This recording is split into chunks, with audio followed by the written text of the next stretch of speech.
कळवण तालुक्यातील नाकोडे परिसरात उभ्या असलेल्या पोकलँडमधून डिझेल चोरी करताना एकाला रंगेहात पकडण्यात आलंय तर एकानं पलायन केलंय। 7 सप्टेंबर रोजी रात्री या घटनेची तक्रार मनोज बबनराव पगार यांनी कळवण पोलीस ठाण्यामध्ये दिली आहे।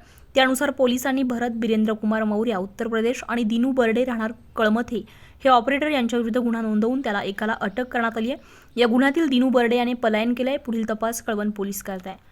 याबाबत सविस्तर वृत्त असे की नाकोडे शिवारातील योगेश पांडुरंग महाजन यांच्या शेतीच्या सपाटीकरणाच्या कामावर 2 पोकलँड मशीन आहे। ऑपरेटर म्हणून भरत बिरेंद्र कुमार मौर्या उत्तर प्रदेश आणि दिनू बर्डे कळमथे ऑपरेटर म्हणून सुमारे 6 महिन्यांपासून कामावर आहे। दोन्ही पोकलँड मशीनमधील डिझेल टाकीची क्षमता 600 लिटर आहे। डिझेल टाक्या रोज पूर्ण क्षमतेने भरल्या जात आहे।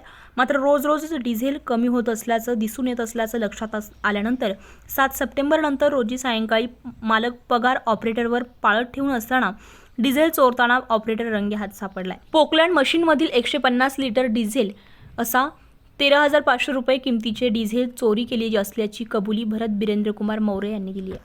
को दिया था? हाँ मेरे साथ कोई नहीं आया था। हाँ जानते हाँ जाओ दे हाँ अभी जो आए थे हाँ एक डब्बा उनको दिया था हाँ। और एक डब्बा ये आज निकाल रहा था दूसरा दूसरा नहीं, तो नहीं और बता चाहिए। और बता और दीनू ने बताया था मेरे को, हम्म, वो 4 डब्बा वो लेके गया बस। कौन दीनू मेरे को बताया था, एक आदमी था, हाँ अभी नहीं पता है कौन है वो। हम्म, दीनू ने बताया था दोनों ने बताया 4 डब्बा वो, हाँ एक डब्बा इनके साथ जो आया था वो लेके गया था 5 और ये 6वां डब्बा।